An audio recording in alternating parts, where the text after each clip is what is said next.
Ilang lugar sa Cebu ang apektado ng pagguho ng lupa dahil sa mga pag-ulan. Nagdulot naman ng mga pagbaha ang masamang panahon sa Aurora. Makibalita tayo kay Chona Carion. Magdamag na karanas ng malalakas na ulan sa probinsya ng Aurora. Binaha ang ilang kalye. Pahirapan naman ang pagmamaneho ng mga motorista dahil sa malakas na agos ng baha at pag-apaw ng ilog. Nawalan din ng kuryente. Umapaw rin ang isang spillway sa Atimonan, Quezon. Dahil sa ulan, pahirapan tuloy ang pagpasok sa isang barangay. Malakas na alon naman ang humampas sa daungan ng Atimonan.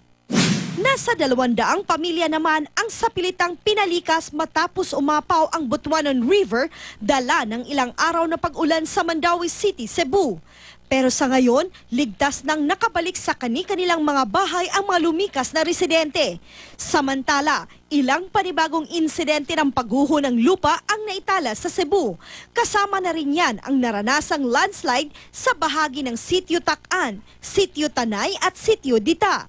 Mabilis naman itong nirespondihan ng mga otoridad.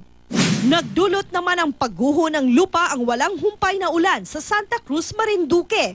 Mahigit 1 oras bago tuluyang nalinis ng DPWH ang nagkalat na lupa mula sa bundok. Nadaraanan na ito ng mga motorista ngayon. Sa Camarines Sur, patay sa leptospirosis ang 61 taong gulang na si Hernani Foliero. Kwento ng kanyang anak. Tinamaan ng sakit si Foliero matapos lumusong sa baha sa kasagsagan ng bagyong Nina na nanalasa nitong Disyembre.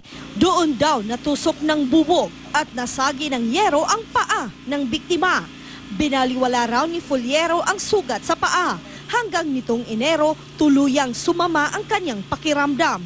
Ilang araw siyang pinagamot pero bumigay raw ang vital organs at nasawi. Chona Carion, Nagbabalita, Pilipinas.